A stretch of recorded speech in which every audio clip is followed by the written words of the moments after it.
Elektabilitas Prabowo Subianto pada Pilpres 2024 terus meroket, bahkan perolehan suara saat ini Prabowo mencapai elektabilitas tertinggi. Hal itu merujuk pada hasil survei skala survei Indonesia atau SSI dalam survei yang bertajuk Peta Politik Nasional 12 bulan jelang pendaftaran Capres.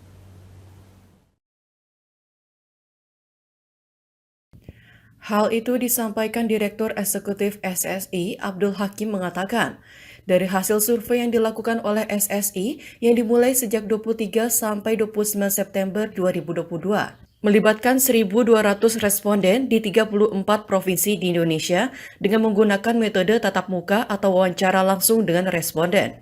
Dari hasil survei yang didapat dari SSI menunjukkan elektabilitas Ketua Umum Partai Gerindra Prabowo Subianto terus meroket dan terus unggul dari kandidat lainnya. Elektabilitas Menteri Pertahanan Prabowo Subianto di luar Jawa Bali juga cukup tinggi mencapai 39,0%, mengungguli Anies Baswedan 22,0% dan Ganjar Pranowo 6,8%. Seperti itu, Mas Ganjar memang unggul di Jawa, tapi di luar Jawa Bali, Mas Ganjarnya kalah jauh dengan Pak Prabowo.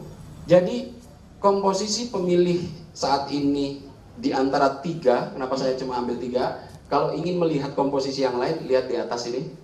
Soal Jawa Bali, dari 100% data yang sampel yang ada, distribusinya ke sini, ke AHY 3,4, ke Erlangga 2,0. Ini bukan angka ansih, tapi bacanya signifikansi.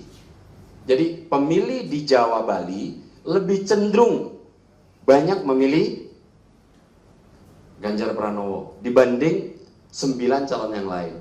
Untuk di luar Jawa Bali, pemilih yang ada di luar Jawa Bali yang jumlah DPT-nya sampai 39,9% ini cenderung memilih Pak Prabowo. Bisa dikatakan Pak Ganjar di Jawa Bali sekarang unggul, Pak Prabowo di luar Jawa Bali unggul. Itu yang bisa menjelaskan, karena di luar Pulau Jawa Bali komposisinya cukup timpang gitu. Hakim menjelaskan dari hasil pengelompokan beberapa provinsi, elektabilitas Prabowo masih yang tertinggi di Pulau Sumatera mencapai 42,0%, di Pulau Sulawesi 36,7%, di Pulau Maluku 50%, di Kepulauan NTB 35%, di Kepulauan NTT 20%, dan di Papua sekitar 25%. Ali Zainal di Torosito, Garuda TV melaporkan.